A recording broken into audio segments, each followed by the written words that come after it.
कि ना पूछो मेरी मंजिल कहाँ है। जी हाँ दोस्तों, कि ना पूछो मेरी मंजिल कहाँ है, अभी तो सफर का इरादा किया है और ना हारूंगा हौसला उम्र भर, ना हारूंगा हौसला उम्र भर, ये मैंने किसी और से नहीं खुद से वादा किया है। नमस्कार दोस्तों, स्वागत है एक बार पुनः आप सभी का अपने इस YouTube चैनल टॉपर गैलेक्सी में। दोस्तों आज के इस वीडियो पे हम लोग बात करेंगे क्लास 12 हिंदी के अंतर्गत आपके जितने भी इंपॉर्टेंट टॉपिक हैं एक ही वीडियो में जो है सभी को समाप्त करने वाले। तो आपके लिए बहुत ही ज्यादा इंपॉर्टेंट वीडियो होने वाला है। आप लोग इस वीडियो को बिल्कुल अंत तक देखेगा और समझ लीजिए हिंदी की है आपकी अंतिम तैयारी होने वाली है। यहां पर मैं आपको एक एक टॉपिक को अच्छी तरीके से सॉल्व कराऊंगा, कैसे आपको बोर्ड एग्जाम में 16 फरवरी को बोर्ड एग्जाम में लिखना है, किस प्रकार से आपको बोर्ड एग्जाम में 100 में 95 प्लस अंक मिलेंगे। बिल्कुल कंप्लीट तैयारी आपको कराऊंगा, बिल्कुल टेंशन नहीं लेना। सबसे पहले हम लोग यहां पर 15 ऑब्जेक्टिव क्वेश्चन को देखेंगे, उसके बाद आपको बोर्ड एग्जाम की कॉपी में किस प्रकार से गद्यांश और पद्यांश को सॉल्व करना, इसके अलावा संस्कृत के श्लोक हो गए, संस्कृत का गद्यांश हो गया, आपको कहानियां कैसे लिखनी है, निबंध कैसे लिखना है, आवेदन पत्र कैसे लिखना है, जितने भी टॉपिक हैं एक ही वीडियो में कंप्लीट हम लोग समाप्त करने वाले हैं। तो बिल्कुल आपको अंत तक देखना है और समझ लीजिए इस वीडियो को देखने के बाद हिंदी का एकदम आप जो है एकदम समझ लीजिए बहुत ही अच्छी तरीके से प्रिपरेशन आपकी होने वाली है।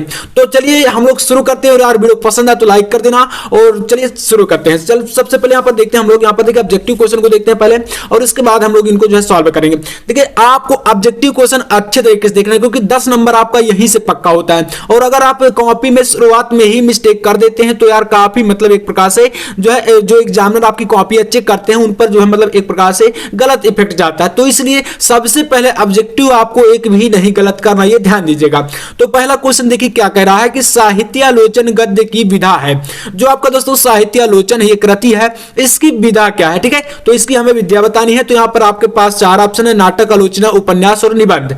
तो ये आपका क्या है, तो ये आपका आलोचना ग्रंथ है, यानी कि साहित्यालोचन की जो आपकी विधा हो जाएगी वह क्या होगी, तो ये आपका आलोचना है। यानी दोस्तों हमारे यहां पर सेकंड जो ऑप्शन होगा बिल्कुल राइट आंसर हो जाएगा। चलिए बढ़ते हैं अगले क्वेश्चन की ओर। देखिए दूसरा क्वेश्चन बहुत ही आसान सा क्वेश्चन है, प्रेम सागर के लेखक हैं, ठीक है। तो प्रेम सागर के लेखक कौन है, सदल मिश्र, सूरदास, राम प्रसाद निरंजनी या पंडित लल्लू लाल, ठीक है। तो यहां पर दोस्तों जो यहां पर प्रेम सागर है यह किसकी है, तो यह आपकी लल्लू लाल की है, यानी कि आपका इसमें चौथा जो ऑप्शन होगा बिल्कुल राइट आंसर हो जाएगा। तो इसलिए 4th नंबर का ऑप्शन आपका इसमें करेक्ट होगा, ठीक है। तो बिल्कुल ध्यानपूर्वक समझिएगा एक क्वेश्चन को। इसके बाद देखिए तीसरा कह रहा कि काशी नागरी प्रचारणी सभा के संस्थापक हैं, ठीक है। तो काशी नागरी जो आपका प्रचारणी सभा थी इसका संस्थापक कौन है, तो यहां पर भारतेंदु हरिश्चंद है, श्याम सुंदर दास है, रामचंद्र शुक्ल या जयशंकर प्रसाद, ठीक है। तो यहां पर काशी नागरी प्रचारणी सभा के जो संस्थापक हैं वह आपके हैं श्याम सुंदर दास जी, यानी कि बाबू श्याम सुंदर दास हो जाएंगे यहां पर करेक्ट आंसर ऑप्शन नंबर 2, ठीक है। चलिए अगला क्वेश्चन देखते हैं। तो देखिए यहां पर चौथा क्वेश्चन क्या कह रहा है कि मजदूरी और प्रेम किस विद्या की रचना है, ठीक है। जो मजदूरी और प्रेम क्या है, कृति है, इसकी हमें बतानी है विद्या। जैसे यहां पर पहला ऑप्शन है निबंध, दूसरा आपका है उपन्यास, तीसरा है आपका यहां पर आलोचना और चौथा है आपका यहां पर नाटक, है ना।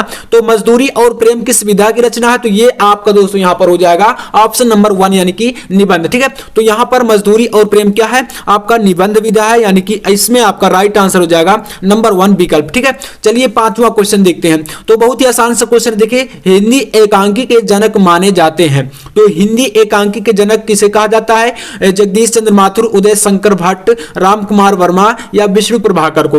तो हिंदी एकांकी के जनक है डॉक्टर राम कुमार वर्मा, यानी इसमें आपका राइट आंसर हो जाएगा ऑप्शन नंबर 3, ठीक है। तो हिंदी एकांकी के जनक कौन है, तो यहां पर हो जाएंगे डॉक्टर राम कुमार वर्मा, ठीक है। तो इस प्रकार से यहां पर आपका राइट आंसर हो जाएगा राम कुमार वर्मा। इसके बाद देखिए नेक्स्ट, तो यहां पर क्वेश्चन नंबर 6 देखिए क्या कह रहा है कि रॉबर्ट नर्सिंग होम में विद्या बताइए। यानी दोस्तों जो आपका रॉबर्ट नर्सिंग होम है इसमें आपको बताना है विद्या की, ये आपका कहानी है, नाटक है, रिपोर्टाज है या उपन्यास है। तो यहां पर जो आपका रॉबर्ट नर्सिंग होम है, ठीक है, ये क्या है, तो ये एक रिपोर्टाज विद्या की रचना है, यानी इसमें आपका ऑप्शन नंबर 4 जो है बिल्कुल करेक्ट होगा। तो क्या है आपका रिपोर्टाज है, ठीक है। इसके बाद देखिए आपका नेक्स्ट 7वां क्वेश्चन क्या कर रहा है, समझिएगा बहुत ही अच्छी तरीके से एकदम समझ लीजिए, हिंदी का आज एकदम फुल सोल्यूशन हम करेंगे, बिल्कुल टेंशन नहीं लेना, बिल्कुल अंत तक बने रहना आपको।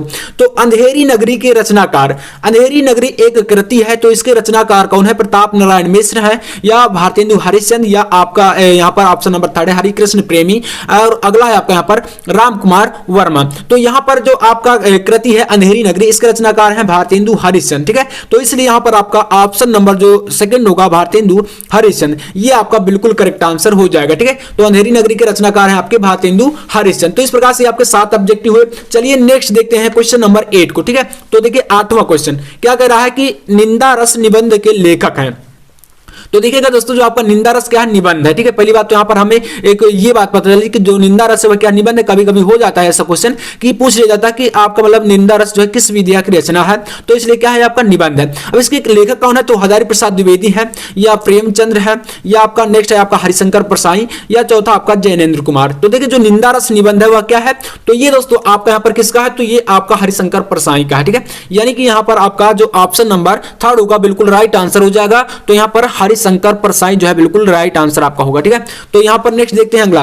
देखिए बाल बोधनी के संपादक, बाल बोधनी क्या पत्रिका है, इसका संपादक कौन है ना? तो यहाँ पर आपका भारतेंदु हरिश्चंद्र, सूर्यकांत त्रिपाठी, निराला, बालकृष्ण भट्ट और जयशंकर प्रसाद। तो बाल बोधनी के संपादक आपके हैं भारतेंदु हरिश्चंद्र, यानी कि इसमें हमारा जो ऑप्शन नंबर 1 होगा भारतेंदु हरिश्चंद्र, ये राइट आंसर हो जाएगा, ठीक है। तो चलिए बढ़ते हैं अगले क्वेश्चन की ओर। देखिए यहाँ पर आपका 10वां क्वेश्चन क्या कह रहा है? कह रहा है कि कन्यादान निबंध के लेखक हैं, है ना। तो कन्यादान निबंध है, एक प्रकार से आप समझ गए ना। यहाँ पर देखिए यहाँ पर डबल फायदा है, क्योंकि कभी कभी इन कृतियों के जो है विधा पूछ ली जाती है, तो आप लोग बता पाएंगे बहुत आसानी से, क्योंकि यहाँ पर हमने पहले ही बता दिया कि कन्यादान निबंध के लेखक यानी कि एक प्रकार क्या है, निबंध विधा की रचना है। अब इसके लेखक कौन है? यहाँ पर पहला आपका ऑप्शन है मोहन राकेश, नेक्स्ट है आपका भारतेंदु हरिश्चंद्र, अगला है आपका रामवृक्ष बेनीपुरी, और नेक्स्ट है हमारा सरदार पूर्ण सिंह, है ना।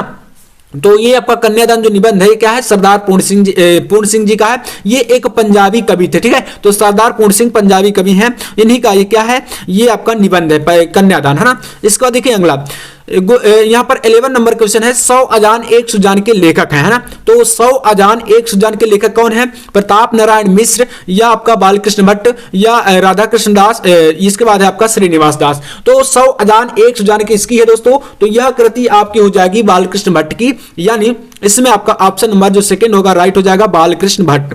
तो इस प्रकार से आपका ये हो जाएगा 100 अजान एक सुजान के लेखक यानी बालकृष्ण भट्ट। देखिए नेक्स्ट आपका 11 नंबर क्या 12 नंबर सॉरी कह रहा है कि श्री चंद्रावती नाटक के लेखक हैं, ठीक है। तो यहां पर कौन है? भारतेंदु हरिश्चंद्र, जयशंकर प्रसाद, हरिकृष्ण प्रेमी, या श्रीनिवास दास। तो श्री चंद्रावती जो ये क्या नाटक है, यहां पर आपको एक बात फिर पता चली ना। तो क्या है आपका ये एक नाटक विधा की रचना है, और इसके जो लेखक कौन है? तो भारतेंदु हरिश्चंद्र जी हैं, यानी ऑप्शन नंबर फर्स्ट हमारा इसमें राइट आंसर हो जाएगा। तो श्री चंद्रावती नाटक के जो लेखक है वह कौन है? तो भारतेंदु हरिश्चंद्र जी हैं। इसके बाद देखते हैं अगला।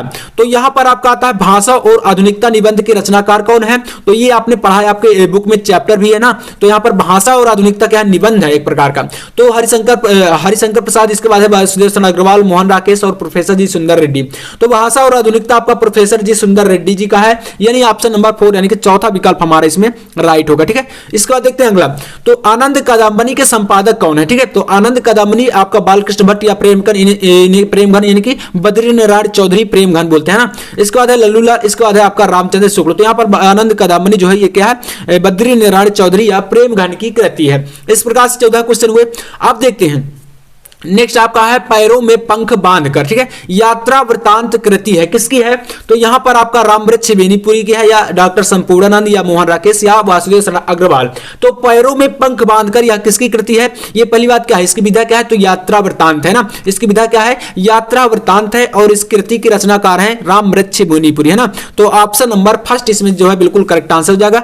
तो इस प्रकार से यहां से आपके 15 ऑब्जेक्टिव समाप्त होते हैं। अब हम लोग बात करेंगे यहाँ पर गद्य और पद्य जो सॉल्व करना है, गद्यांश कैसे आपको सॉल्व करना है, पद्यांश कैसे सॉल्व करना है बोर्ड एग्जाम की कॉपी में, ठीक है। तो सारी चीजें बिल्कुल अच्छे तरीके से हम लोग देखने वाले हैं, बिल्कुल अंत तक आपको बने रहना।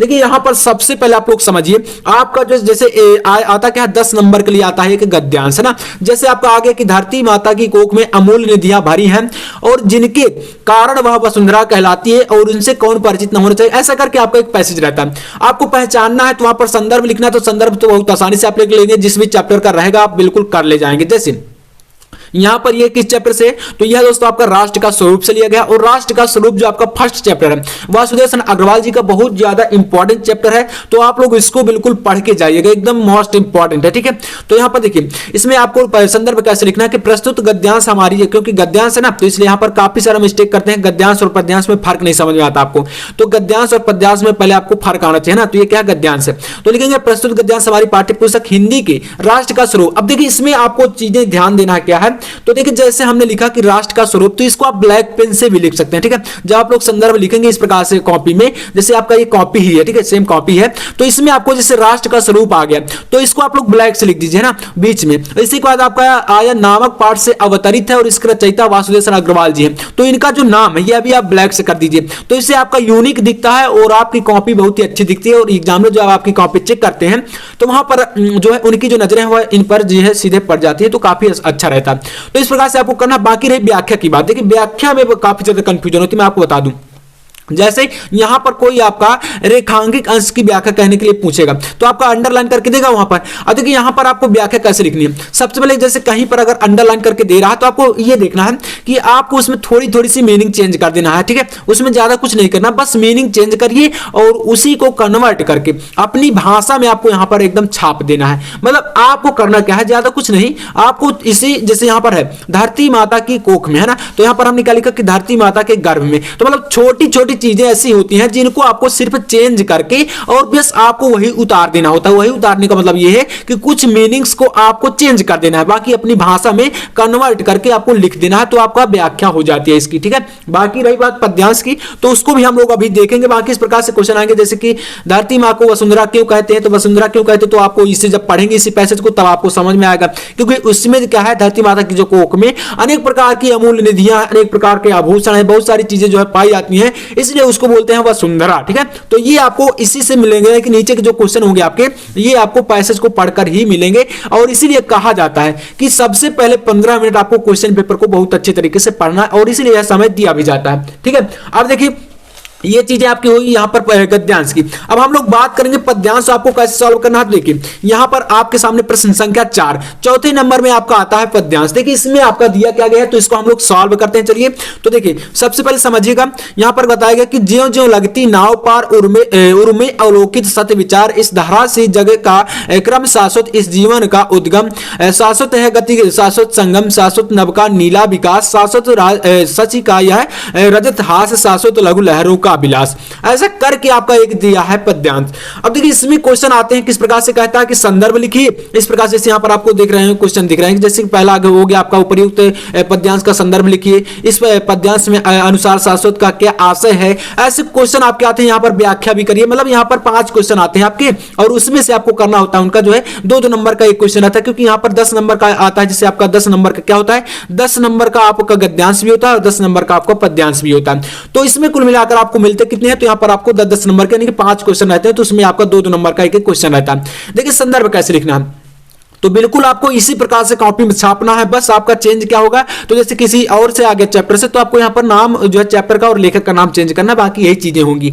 तो लिखेंगे संदर्भ के प्रस्तुत पद्यांश हमारी पाठ्य पुस्तक हिंदी पद्य खंड में संकलित। ठीक है, क्योंकि पद्य खंड में है ना हिंदी में संकलित नौका विहार। देखिए हमने यहाँ पर ब्लैक से कर दिया तो काफी मतलब अच्छा दिखने लगता है, या तो आप इसको अंडरलाइन भी कर सकते हैं। नौका विहार शीर्षक से उद्धृत है या लिया गया है, ऐसा कर सकते हैं आप लोग। और इसके कवि सुमित्रा नंदन पंत जी है, यानी कि कहां से ये आपका, तो ये नौका विहार से लिया गया है पूरा आपका जो ये पद्यांश है। तो इसका हमने लिख दिया संदर्भ, बहुत ही आसान तरीके से इतना ही लिखना, आपको इससे ज्यादा कुछ भी नहीं करना। और इसके बाद देखिए व्याख्या की बात करें तो व्याख्या हमने यहाँ पर देखिए मैं पूरी की करके आपको बता रहा हूं व्याख्या कैसे करना है। यहां पर थोड़ा सा देखिए इसमें थोड़ा सा प्रॉब्लम आपको होती है, तो करिएगा क्या आप लोग, इसमें थोड़ा सा आप लोग ध्यान से समझिएगा एक बार कि क्या है क्या रहा, और इसका अर्थ आपके माइंड में फिर जो आए, मतलब अगर आप कर ले पा रहे हैं तो बहुत अच्छी बात है।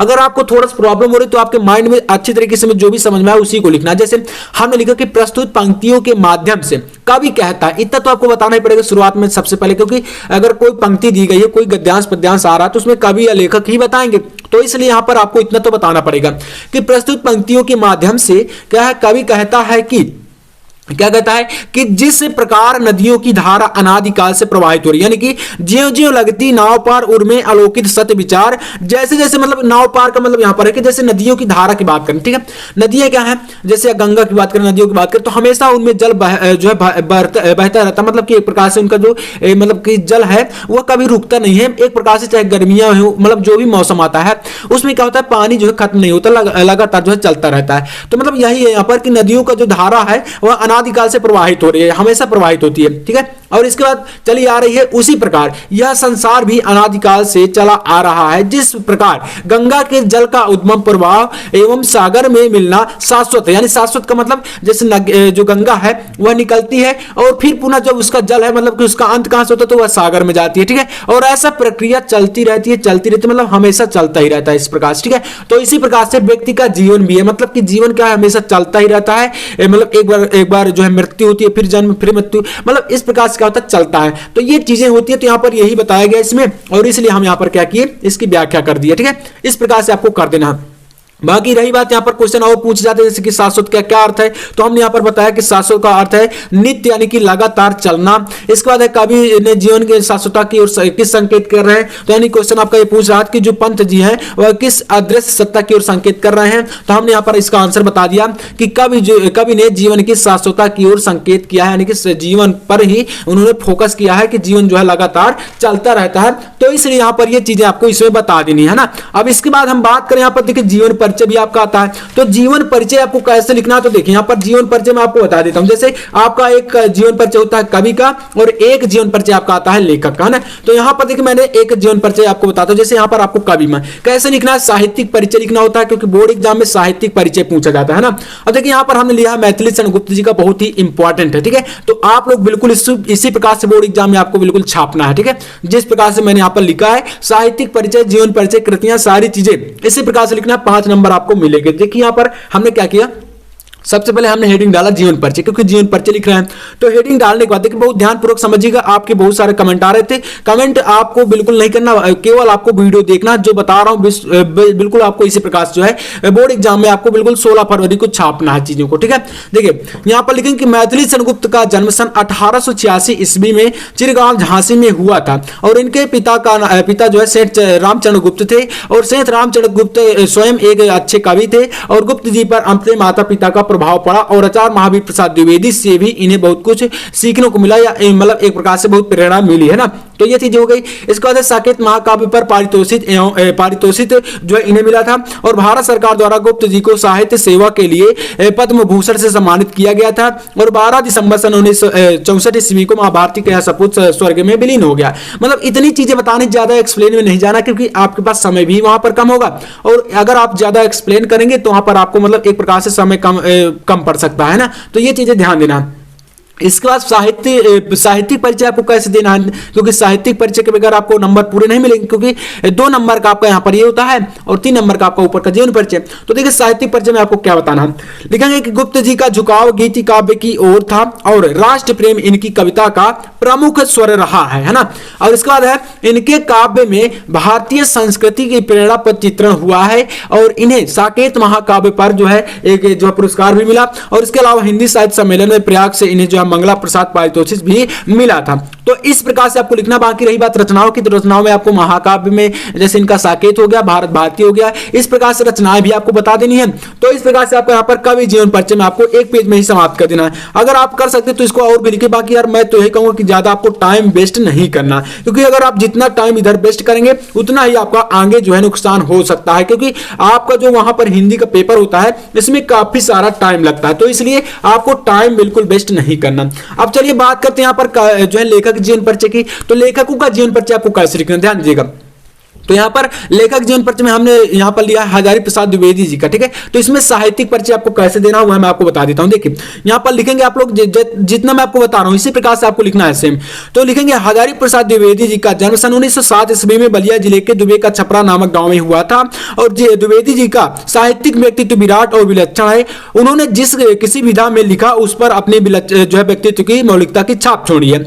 उन्होंने संस्कृत का अध्ययन किया, और इन्होंने काशी हिंदू विश्वविद्यालय, पंजाब विश्वविद्यालय में हिंदी विभाग के अध्यक्ष भी रहे हैं और उन्हें राष्ट्रपति द्वारा पद्म भूषण से भी अलंकृत किया गया। इन्होंने हिंदी संबंधी विविध योजनाओं का उत्तरदायित्व संभाला और सन 1979 ईस्वी में इनका जो है निधन हो गया। तो मतलब इतना आपको जीवन परिचय हेडिंग डालकर लिखना है। अब इसके बाद यहाँ पर साहित्यिक परिचय में देखिए क्या क्या लिखना है आपको, यह भी थोड़ा देख लीजिए। देखिए यहां पर आपको लिखना साहित्यिक परिचय, लिखना कि द्विवेदी जी का कृतित्व विशाल है। आधुनिक युग के गद्यकारों में आचार्य हजारी प्रसाद द्विवेदी का महत्वपूर्ण स्थान है। इनकी रचनाओं में प्राचीनता और नवीनता का अपूर्व समन्वय हुआ है। द्विवेदी जी हिंदी के प्रथम मौलिक ललित निबंधकार रहे हैं और उपन्यास के रूप में भी उनकी जो है अग्रणी स्थान रहा है। तो मतलब यहाँ पर साहित्य में इनकी सेवाएं काफी अच्छी रही हैं और आप इतना तो जानते हैं क्योंकि देखिए इनके बारे में आप पढ़ते हैं तो मतलब बहुत सारी चीजें इनके बारे में पढ़ने को आपको मिलती भी है। तो मतलब जितना हो सके आपको अपने से जो है बढ़ा के अच्छी तरीके से प्रेजेंट करना है। अब देखिए कृतियां कैसे लिखनी है, तो कृतियों में आपको अलग अलग करके लिखना होता है क्योंकि देखिए मेरे पास कमेंट आया था कि भैया जो है कृतियां हम लोग कैसे लिखें, क्या एक ही कृति में काम हो जाएगा या आपको और सारी कई सारी मतलब बतानी पड़ेंगी। देखिए इसमें करना क्या है, आपको लिखना है उपन्यास, जैसे इनकी मतलब जो भी करते हैं आपके इनके जो है उपन्यास के बारे में पता है, निबंध के बारे में पता है, आलोचना के बारे में पता है, नाटक के बारे में पता है, जो भी इन्होंने लिखा है अगर आपको आता है तो आप एक एक करके लिखिए। अन्यथा अगर आपको एक दो ही पता है तो आप उनमें एक एक करके एक दो ही बता सकते हैं। जैसे हमने लिखा उपन्यास में तो इनका है बाण भट्ट की आत्मकथा हो गई, चारुचंद्र लेख हो गया, निबंध संग्रह में अशोक के फूल हो गए, कुटच हो गए। तो ये चीजें इनकी जो है इस प्रकार से आ गई, तो हम जो है इतना ही बता सकते हैं। तो इतने में भी आपको जो है काफी सारे अच्छे नंबर मिल जाएंगे, बस आपको ज्यादा दिक्कत लेने की जरूरत नहीं है। अब इसके बाद चलिए मैं आपको थोड़ा सा संस्कृत की ओर ले चलता हूं। संस्कृत में आपको क्या करना है, क्योंकि देखिए संस्कृत में भी आपका 14 नंबर का 14 नंबर का क्वेश्चन पूछा जाएगा, जिसमें आपका क्या क्या होगा, तो वहां पर आपको जो है एक जो है गद्यांश रहेगा और एक जो है आपका श्लोक भी रहता है। तो इस प्रकार से आपको संस्कृत की ओर भी काफी ज्यादा फोकस करने की जरूरत है। तो चलिए हम लोग यहाँ पर संस्कृत में पहले देखते हैं जो है गद्यांश का आपको किस प्रकार से जो है संदर्भ और हिंदी अनुवाद करना है ना। तो देखिए यहाँ पर हमारे पास एक बहुत ही महत्वपूर्ण पैसेज दिया गया है जो कि एकदम बोर्ड एग्जाम के लिए एकदम इंपॉर्टेंट है और इस चैप्टर को पढ़ के ही जाना है। तो क्या कह रहा है कि संस्कृत से साहित्यम सरसम व्याकरण सुनिश्चितम तस्य गद्य पदे चालालित्यम भावबोध सामर्थ्यम अद्वितीय श्रुति माधुर्यम वर्तते किम बहुना चरित निर्माणार्थ यादृशी सतप्रेरणा संस्कृत वांग्मयम ददाति न तादृशीम किंदित्यम मूलभूतानां मानवीय गुणानां यादृशी विवेचना संस्कृत साहित्य वर्तते न अन्यत् तादृशी। देखिए ये आपका बहुत ज्यादा दोस्तों महत्वपूर्ण है ना, ध्यान दीजिएगा। संस्कृत भाषा महत्तम चैप्टर आपका एकदम इंपॉर्टेंट है। आप सिर्फ उस चैप्टर को पढ़ लेंगे तो यहां पर 7 नंबर आपको मिलने वाले हैं, आप एकदम विश्वास मानिए। तो देखिए इसमें आपको संदर्भ क्या कैसे लिखना, क्योंकि मैंने जो देखा है कई सारी जो है बुक्स में या जैसे आप जो विद्या क्वेश्चन बैंक अन्य जो भी मतलब क्वेश्चन बैंक आती हैं तो उससे थोड़ा सा आपको डिफरेंस करके लिखना है अपनी भाषा में, ठीक है, क्योंकि आप उससे अगर बुक का ही उतार देंगे तो कम अच्छा रहता है। तो मैं यही कहूंगा कि आप थोड़ा सा उसमें जो है चेंज करके लिखिए। जैसे यहां पर हमने लिखा संदर्भ में कि प्रस्तुत गद्यांश है ना, संस्कृत गद्यांश हमारी पाठ्य पुस्तक हिंदी की, अब मैंने क्या देखा वहां पर लिखा है कि प्रस्तुत गद्यांश संस्कृत दिग्दर्शिका से लिया गया, ऐसा करके लिखा है। अब ऐसा आपका मतलब थोड़ा सा कम अच्छा लगता है, तो यहां पर आपको चेंज करके लिखना है कि प्रस्तुत संस्कृत गद्यांश हमारी पाठ्य पुस्तक हिंदी खंड के संस्कृत दिग्दर्शिका के संस्कृत भाषा महत्तम चैप्टर या नामक पाठ से अवतरित है। तो इतना आपको संदर्भ लिख देना, 2 नंबर आपका एकदम पक्का होने वाला, एक भी नंबर आपको नहीं कटेगा, ठीक है। अब इसकी देखिए यहाँ पर व्याख्या करते हैं, यानी कि हिंदी अनुवाद आपको यहाँ पर कैसे करना। तो देखिए लिखेंगे यहाँ पर पहले आप इसको पढ़िए, कह रहा है कि संस्कृत साहित्यम सरसम, तो मतलब संस्कृत का जो साहित्य हुआ सरस है, मतलब कि बहुत ही आसान है। इसके बाद है यहाँ पर कि सरस व्याकरण सुनिश्चितम, यानी कि इसकी व्याकरण जो है वह सुनिश्चित है ना। अब इसके बाद है तस्य गद्य पद्य चालालित्यम, यानी कि उसके, तस्य का मतलब इसके या उसके, तो इसके गद्य और पद्य में जो है लालित्य भावों की जो है प्रकट करने की शक्ति है और अनुपम श्रुति मधुरता है। तो इसको आपको यहाँ पर इस प्रकार से पढ़ लेना है ना, ये आपका इसी का जो है पूरा मतलब इस प्रकार से इसका जो है व्याख्या आपको कर देनी। तो यहाँ पर है कि अनुपम श्रुति मधुरता है, अधिक और क्या कहें, ठीक है। यहां पर है कि किम बहुना का मतलब है कि इससे ज्यादा और क्या ही कहें, क्योंकि संस्कृत बहुत ही यहां पर एक प्रकार से बहुत ही अच्छी तरीके से इसको बताया गया है। तो कह रहा कि यहां पर इससे अधिक और क्या कहें, चरित्र के निर्माण के लिए, यानी कि चरित्र निर्माणार्थ यादृशी सत्प्रेरणा संस्कृत वांग्मयम ददाति, यानी कि चरित्र के निर्माण के लिए जैसी सत्प्रेरणा संस्कृत देती है वैसा अन्य किसी साहित्य में नहीं है। तो ये आपको यहां पर इस प्रकार से बता देना और इतनी चीजें आपको लिखनी है। तो चलिए अब हम लोग बात करते हैं संस्कृत श्लोक, यानी कि हमने जो है इसको देख लिया कि गद्यांश कैसे सॉल्व करना। अब आपके सामने आता है पद्यांश। तो देखिए दोस्तों, यह भी आपका एक 7 नंबर का टॉपिक है ना, 7 नंबर का आपका ये पूछा जाता है और 7 नंबर का यह भी टॉपिक है। तो इसमें देखिए हमारे पास श्लोक दिए गए हैं जिनको आपको बहुत ही अच्छे तरीके से समझना है। बहुत ही महत्वपूर्ण श्लोक मैंने आपके सामने रखे हैं और इनका आपको संदर्भ कैसे लिखना, व्याख्या कैसे लिखनी है, सारी चीजें क्लियर करेंगे। पहला आपका श्लोक क्या, बहुत ज्यादा इंपॉर्टेंट, देखिए विद्या विवाद धनम मदाय शक्ति परेशान परिपीड़नाय खलस्य साधो विपरीत मेता ज्ञानाय दानाय च रक्षणाय। ऐसा करके ये क्या है दिया गया एक श्लोक। देखिए इसकी संदर्भ कैसे लिखेंगे आप लोग। संदर्भ आपको लिखना है कि प्रस्तुत श्लोक हमारी पाठ्य पुस्तक हिंदी के खंड संस्कृत दिग्दर्शिका से और दिग्दर्शिका के सुभाषित रत्नानी शीर्षक से लिया गया या अवतारित है। अब देखिए इसमें भी आप लोग यहाँ पर जैसे हो गया संस्कृत दिग्दर्शिका सुभाषित रत्नानी, इनको ब्लैक से आप लोग लिख सकते हैं ना, तो ये आपका यूनिक दिखने लगेगा। अब इसके बाद व्याख्या की बात करें तो देखिए व्याख्या कैसे करेंगे, लिखेंगे कह रहा कि विद्या विवादाय धनम मदाय शक्ति परे साम पर पीड़नाय खलस्य, यानी कि जो मूर्ख लोग होते हैं, खलस्य की यहाँ पर दुष्ट लोगों की बात करी गई है, ठीक है। मतलब जो दुष्ट लोग होते हैं उनकी जो विद्या होती है विवाद के लिए यानी कि लड़ाई झगड़ा के लिए, धन जो होता है वह क्या होता है घमंड यानी मद करने के लिए, शक्ति जो होती है परेशान पर पीड़नाय दूसरों को परेशान करने के लिए, और इसके विपरीत करा कि साधु यानी कि जो सज्जन लोग होते हैं उनमें क्या होता है विपरीत में ज्ञानाय दानाय च रक्षणाय, यानी कि उनकी जो विद्या होती है वह दूसरों को ज्ञान के लिए होती है और धन जो होता है वह दान के लिए होता है और शक्ति जो होती है वो दूसरों की रक्षा के लिए होती है। तो इस प्रकार से आपको इसका जो है व्याख्या कर देना है। अब इसी प्रकार से आपका एक और इंपॉर्टेंट है जो कि परोक्षकार हंतारम प्रत्यक्ष प्रियवादिनम वर्जते तर्दसम मित्रम विस्कुम्भम पयोमुखम, यह भी बहुत ज्यादा महत्वपूर्ण है। इसके अलावा एक आपका और है सुखार्थिना कुतो विद्या कुतो विद्यार्थिनाम सुखम सुखार्थी व त्यजेत विद्याम विद्यार्थी व त्यजेत सुखम, तो यह भी दोस्तों बहुत ज्यादा महत्वपूर्ण है ना। तो इसको भी आप लोग बिल्कुल अंत तक देख लीजिए और ये श्लोक आपको बिल्कुल पढ़ के जाना बोर्ड एग्जाम के लिए बहुत ज्यादा इंपॉर्टेंट है। और आपके बोर्ड एग्जाम में जो 7 नंबर है वह आपका यहां से बिल्कुल पक्का कराएंगे ये जो टॉपिक है ना, तो इनको आपको बहुत ही ध्यानपूर्वक पढ़ के जाना है क्योंकि अगर आप इसमें मिस्टेक करते हैं तो आपका बहुत ज्यादा लॉस हो सकता है। तो अब इसके बाद हमारे पास जो है कई सारे टॉपिक और भी हैं, तो चलिए उनको भी हम लोग देख लेते हैं। यहाँ पर आपका जैसे निबंध हो गया, इसके बाद चलिए यहाँ पर जो है एक मैं आपको निबंध बता देता हूं। तो इसमें निबंध आपको कैसे लिखना, देखिए हमारे पास एक निबंध है जो कि मैंने आपके सामने यहाँ पर लिख के रखा हुआ है। तो निबंध आपका हमारा होने वाला जो आतंकवाद के ऊपर है ना, तो देखिएगा यहाँ पर थोड़ा सा आतंकवाद पर निबंध आपको कैसे लिखना है क्योंकि बोर्ड एग्जाम में यार काफी ज्यादा बार यह पूछा गया है, तो इसलिए यहाँ पर इसको समझना काफी इंपॉर्टेंट है। तो चलिए मैं आपको यहाँ पर बताऊंगा जिस प्रकार से मैंने यहाँ पर लिखा है सेम बोर्ड एग्जाम में आपको ऐसे ही लिखना है, तभी आपको 9 नंबर मिलेंगे। तो यहाँ पर बहुत ज्यादा महत्वपूर्ण टॉपिक है ये। और इसके अलावा मैं आपको यह भी बताऊंगा कि आपको कितने निबंध तैयार करने, क्योंकि आपको जो है इसमें काफी ज्यादा डाउट रहता है। देखिए दोस्तों, सबसे पहले निबंध तो सभी लिखते हैं, ध्यान दीजिएगा, निबंध सभी लोग लिख लेते हैं लेकिन नंबर यार सभी को 9 नंबर नहीं मिलते। अब इसका पीछे क्या रीजन है तो वह थोड़ा समझिए। देखिए जैसे आपका यहाँ पर है आतंकवाद की समस्या और समाधान, बहुत ज्यादा दोस्तों यार इंपॉर्टेंट टॉपिक है। इसी प्रकार से आपका पर्यावरण हो गया, आतंकवाद हो गया, तो मैं आपको अभी दिखाने वाला हूँ, सारी चीजें दिखाऊंगा। देखिए आतंकवाद के ऊपर आपको सबसे पहले जैसे कोई भी निबंध आप लिख रहे हैं तो उसमें सबसे पहले आप लोग रूपरेखा डालिए, यानी इसे क्या बोलते हैं तो हिंट्स। जैसे आपको कितनी हेडिंग बताना है लिखना है वह आप लोग रूपरेखा में ही बता देते हैं। सबसे पहली बात ये आप लोग नोट कर लीजिए। जैसे यहां पर हमने रूपरेखा में क्या क्या लिखा, तो हमने लिखा प्रस्तावना, हमें प्रस्तावना बतानी होती है। इसके बाद हमने लिखा आतंकवाद के कारण और उद्देश्य, यानी आतंकवाद किस कारण से होता है और इसके उद्देश्य क्या होते हैं। इसके बाद हम बताएंगे भारत में आतंकवाद मतलब किस प्रकार से। इसके बाद है आतंकवाद की समाप्ति के उपाय, यानी इसको कैसे समाप्त किया जा सकता है। इसके बाद आपको उपसंहार, यानी कि ये 4 से 5 हेडिंग अगर आप इस प्रकार से लिखते हैं और इनको आप एक्सप्लेन कर देते हैं तो आपको यार पूरे नंबर मिलते हैं। अब देखिए प्रस्तावना में दोस्तों आपको कुछ ऐसा कर देना है जो कि यार अदर लोगों से बिल्कुल भिन्न हो। ये मैं कई बार आपको बता चुका हूं कि हमेशा आपको दूसरे लोगों से बिल्कुल हट कर कार्य करना चाहिए। जैसे हमने लिखा यहां पर प्रस्तावना में क्या लिखा, देखिए शहर के शहर करता यह तबाह है, अब तक न जाने कितने इसके गुनाह हैं। यानी दोस्तों आतंकवाद एक ऐसा होता है, आतंकवाद एक ऐसी चीज है जो कि हमने क्या बताया कि शहर के शहर करता तबाह है, यानी कि पूरे शहर को ही तबाह कर देता है अगर कहीं पर ये होता है, फैल जाता है। और अब तक न जाने कितने इसके गुनाह हैं, यानी कि गुनाह तो होंगे ही, ठीक है, आतंक है। तो यहां पर आपको इस प्रकार की, चाहे आप जैसे पर्यावरण के ऊपर लिख रहे हैं तो आप उसमें भी बता सकते हैं ना।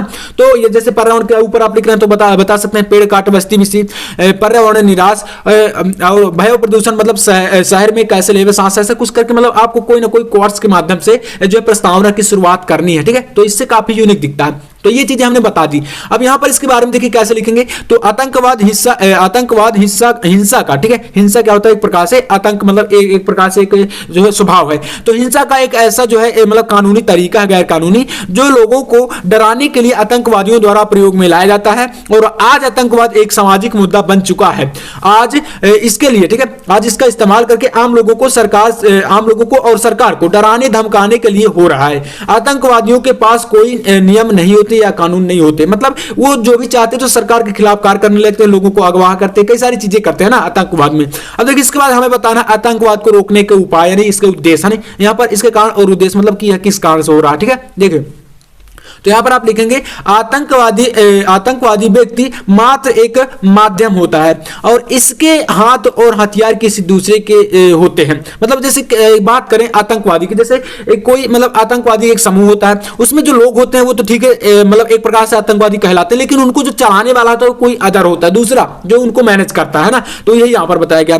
अब इसके बाद है उसे दिशा भी दूसरा व्यक्ति ही बताता है। अपनी सरकार की, अपने देश की सरकार से अपनी मांगे पूरी करवाना ही इनका मुख्य उद्देश्य होता है। मतलब क्या करते हैं, सरकार से एक प्रकार से जैसे किसी लोगों को जो है अगवा करते हैं, तो इस प्रकार से क्या करते हैं, वो एक प्रकार से अपनी मांगे सरकार के सामने रखते हैं। इसके बाद देखिए अपने वैचारिक और धार्मिक लक्ष्यों को पूरा करने के लिए वो कुछ भी कर सकते हैं। अब यहां पर आपका नेक्स्ट तीसरा हेडिंग देखिए, भारत में आतंकवाद, तो इस पर हमें क्या बताना थोड़ा समझिएगा। देखिए लिखेंगे कि भारत एक विकसित देश है और जिसने पूर्व और वर्तमान में बहुत सारी चुनौतियों का सामना किया है। आतंकवाद उनमें से एक बड़ी समस्या है और हमारे भारत में आतंकवाद का सिरा दिनों दिन उठता ही जा रहा है। कश्मीर की स्थिति ऐसी है कि वहां अपनी व्यथा जो है कथा सुना नहीं पा रहा। तो ये चीजें हो गई। इसके बाद देखिए आतंकवाद को उपाय, इसको रोकने के उपाय क्या है, इसको अंत कैसे किया जा सकता है। तो देखिए आतंकवाद के अंत के लिए हमें युद्ध स्तर पर जूझना पड़ेगा और आज इस मतलब आज जो है हमें सद्भावना के विचार की आवश्यकता है। युवा पीढ़ी को भटकाव के रास्ते से जो है आतंकवादियों के जो है किसी प्रकार से उनको समझौता नहीं किया जा सकता। मतलब युवा पीढ़ी को अब समझना पड़ेगा और जिसे मतलब जो भी आतंकवादी अगर उन्हें जो है तुरंत दंड दे दिया जाए, दंडित किया जाए, तो मतलब एक प्रकार से इसे जो है रोका जा सकता है। तो ये हो गया। अब देखिए उपसंहार में क्या लिखना है, तो यहां पर ये हेडिंग आपको बिल्कुल अच्छे तरीके से इस प्रकार से राइटिंग के साथ लिखना है। तो विभिन्न उद्देश्यों को पूरा करने के लिए, ठीक है, एक से ज्यादा आतंकी समूह प्रशिक्षित किए जाते हैं और ये एक बीमारी की तरह होते हैं जो नियमित तौर पर फैल रही है और इसे जल्द से जल्द रोकना चाहिए। भारत के प्रत्येक व्यक्ति का यह नैतिक कर्तव्य है कि वह आतंकवाद के खिलाफ आवाज उठाए, है ना। तो ये चीजें हो गई। अब इसके बाद हम लोग यहाँ पर बात करेंगे। देखिए यहाँ पर निबंध हो गया। अब यहाँ पर मैं आपको एक चीज बताता हूँ जो कि आपका है आवेदन पत्र। आवेदन पत्र कैसे लिखना है बोर्ड एग्जाम में, तो वो भी तरीका आपको पता होना चाहिए क्योंकि यह भी आपका 6 नंबर के लिए बोर्ड एग्जाम में आता है। ठीक है, तो चलिए यहां पर आपको देखिए इसमें समझना क्या है। यहां पर थोड़ा सा हमने क्या लिया है कि किसी बहुत ज्यादा इंपॉर्टेंट टॉपिक है, किसी विद्यालय के प्रबंधक के नाम प्रवक्ता पद पर अपनी नियुक्ति हेतु एक आवेदन पत्र दीजिए। देखिए यहां पर ये बहुत ज्यादा इंपॉर्टेंट और एक आपको तैयार करना है बैंक से ऋण लेने के लिए या लोन लेने के लिए। तो देखिए यहां पर आज मैं आपको बताऊंगा विद्यालय में जो है प्रवक्ता पद पर नियुक्ति के लिए आपको कैसे लिखना है ना। तो देखिए लिखेंगे कि सेवा में, ये तो आपको कॉमन है, सारी चीजें आप लिखते ही हैं। सेवा में प्रबंधक महोदय, और इसके बाद जिस कॉलेज में आपको लेना है नियुक्ति, मतलब देखिए अभी तो आप वहां पर एक नमूना मैं आपको बता रहा हूं, आपको कॉलेज में नियुक्ति तो लेना नहीं है, आपको सिर्फ यहां पर बता दें। जैसे आप यहां पर किसी भी कॉलेज का नाम लिख सकते हैं XYZ, आप इसके लिए स्वतंत्र हैं। अगर क्वेश्चन में नहीं आया, अगर देखिए मान लीजिए क्वेश्चन में ही आ गया कि इस कॉलेज में आपको नियुक्ति लेना है, उसके लिए लिखिए तो आपको वही नाम लिख देना है। और अगर नहीं आया तो आप यहाँ पर किसी भी कॉलेज का नाम लिख के चले आइए, उसका पता डाल दीजिए, कोई दिक्कत नहीं है ना। तो ये आपको यहाँ पर लिख देना, इसलिए मैंने यहाँ पर लिख दिया कि कॉलेज का नाम, यानी ब्रैकेट नहीं लगाना आपको, ठीक है, ये ब्रैकेट नहीं लगाना। आप वहाँ पर किसी कॉलेज के जैसे आप लिख सकते हैं PB इंटर कॉलेज, जहाँ पर कोई दिशा मतलब कोई गाँव ऐसा करके जो भी मतलब स्थान है वो आप लोग यहाँ पर डाल सकते हैं। ठीक है, ये चीजें हुई। इसके बाद आपको डालना है विषय। विषय में आपको डालना है प्रवक्ता पद पर नियुक्ति हेतु आवेदन पत्र, और इसके बाद यहां पर महोदय डालकर लिखना है संचालित खबरों के अनुसार, यानी कि जो खबरें चल रही हैं उनके अनुसार मुझे ज्ञात हुआ है कि आपके विद्यालय में हिंदी प्रवक्ता, यानी कि जो भी सब्जेक्ट जो है खाली हो, आप कुछ भी बता सकते हैं। हिंदी हो गया, इंग्लिश हो गया, इतिहास हो गया, भूगोल हो गया, अर्थशास्त्र, जो भी हिंदी मतलब मैथ, कुछ भी चीजें आप यहाँ पर लिख सकते हैं, इसके लिए स्वतंत्र है। तो हिंदी प्रवक्ता पद पर जो एक पद जो है रिक्त है और अतः मैं अपना आवेदन प्रेषित निर्देशित करता हूं, यानी कि इस पद के लिए मैं अपना आवेदन जो है डालता हूं या भेजता हूं। इसके बाद देखिए, मेरी शैक्षणिक योग्यता और अनुभव निम्नवत है, मतलब आप जो है कुछ पढ़े भी होंगे और आपका कुछ अनुभव होगा, तभी तो आपको जो है वहां पर प्रवक्ता पद पर नियुक्ति मिलेगी। आप लेक्चरर बनना चाहते हैं तो इसके लिए सारी चीजें आपको पता होनी चाहिए। तो यहाँ पर आपको एक सारणी बना देनी जिसमें आपको शैक्षणिक योग्यता में हाई स्कूल, इंटर और ग्रेजुएशन की चीजें आपको बता देनी कि आपने कहां से किया और किस वर्ष में किया और कितना परसेंटेज आया या किस श्रेणी में उत्तीर्ण हुए, तो ये चीजें बता देनी। इसके बाद आपको अनुभव की बात करें तो अनुभव बता देने कि मैं सन, और यहाँ पर आपको जो है कोई सन बताने, कोई साल, जैसे कि यहाँ पर 2008 बता सकते हैं, 9 बता सकते हैं, जब आपका मतलब ग्रेजुएशन के बाद की जो है डेट बतानी है, ध्यान दीजिएगा। तो मैं जो है सन 2008 से जो है पीएम इंटर कॉलेज या मतलब यहाँ पर कोई कॉलेज का नाम फिर से आप जो भी चाहे आप लिख सकते हैं। मैं हिंदी प्रवक्ता के रूप में जिस सब्जेक्ट के आप प्रवक्ता बनना चाहते हैं उसी सब्जेक्ट को यहाँ डालना। हिंदी प्रवक्ता के रूप में कार्य कर रहा हूं और परंतु यहाँ पर अस्थायी, मतलब कभी भी यहाँ से निकाला जा सकता है। अतः आपसे निवेदन है कि मेरी शैक्षणिक योग्यताओं पर विचार करते हुए सेवा का अवसर मुझे प्रदान करें। दिनांक यहाँ पर और आवेदक, यानी कि जो आवेदक है उनको यहाँ पर डाल देना इस प्रकार से। तो ये आपका एक नमूना है, इस प्रकार से आपको आवेदन पत्र लिखना है। बात करें यहां पर देखिए कहानी की, जो कि आपका पंचलाइट कहानी बहुत ज्यादा इंपॉर्टेंट है, तो इसको भी थोड़ा सा देख लीजिए। पंचलाइट कहानी में सारांश से 5 नंबर के लिए आता है, आपको थोड़ा सा कंफ्यूजन हो जाती है, तो इसको भी थोड़ा देख लीजिए आप लोग। देखिए कैसे लिखेंगे, तो यहां पर ये चीज आपको लिखना है। फणीश्वर नाथ रेणु, क्योंकि इनके द्वारा लिखी गई है, तो फणीश्वर नाथ रेणु द्वारा रचित पंचलाइट एक प्रसिद्ध वातावरण एवं ग्रामीण जीवन पर आधारित एक कहानी है और इसके माध्यम से रेणु जी ने बिहार के एक ग्रामीण जीवन का जीता जागता चित्र प्रस्तुत किया। ये चीजें हो गई और कहानी का उद्देश्य आपको इस प्रकार से यहां पर बता देना। मतलब एक प्रकार से ये स्टोरी है, तो आप इसको पढ़ लेंगे तो बहुत आसानी से याद हो जाएगी। जैसे यहाँ पर है कि गांव के महतो टोली द्वारा, मतलब वहां पर क्या था, जो गांव के जो टोली थी उसमें उन्होंने जो एक पंचलाइट खरीदा था और उनको जलाने का तरीका नहीं पता था, तो ये सारी कहानी है, तो आप लोग इसको पढ़ लीजिए और इसी प्रकार से आपको वहां पर जो है अच्छे तरीके से छाप देना, यानी कि लिख देना। और इसके बाद आपको लास्ट में एक चीज लिखनी होती है जो कि इसका उद्देश्य होता है, तो उद्देश्य आपको इस प्रकार से लिख देना कि कहानी का उद्देश्य ग्रामीण दशा की अशिक्षा, अज्ञानता, विश्वास, रूढ़िवादिता आदि का चित्र पाठकों के सामने प्रस्तुत करना है। फणीश्वर नाथ रेणु जी ने जो है ग्रामीण परिवेश का खोखलेपन का जो है उजागर करते हुए कहानी का एक मुख्य उद्देश्य बताया है। तो ये चीजें आपको कहानी के उद्देश्य के अंतर्गत बता देनी है। तो इस प्रकार से अगर आप बोर्ड एग्जाम में ये सारी चीजें जो है लिखते हैं तो काफी ज्यादा अच्छे नंबर आपको मिलने वाले हैं। बाकी रही बात, आपको एक टॉपिक आपका है रस, छंद और अलंकार, तो चलिए उसको भी हम लोग देख लेते हैं। तो देखिए दोस्तों, ये जो टॉपिक है आपका 6 नंबर के लिए आता है, यानी कि रस, छंद, अलंकार, जो कि काव्य सौंदर्य के तत्व इन्हें बोलते हैं, ये आपका 6 नंबर का आता है। तो देखिए रस में आपको कौन कौन से पढ़ने हैं, तो आपको 2 रस तैयार करने हैं, एक आपका श्रृंगार रस हो गया और एक आपका हास्य रस हो गया। तो इनकी परिभाषा आप देख सकते हैं, जैसे जबरती नामक स्थायी भाव, विभाव, अनुभाव, संचारी भाव से होता है, तो इसका जो है श्रृंगार रस की उत्पत्ति होती है। और इसका ये आपके सामने एग्जाम्पल आप अपने अनुसार जो है याद कर सकते हैं, जो भी आपको अच्छा लगे।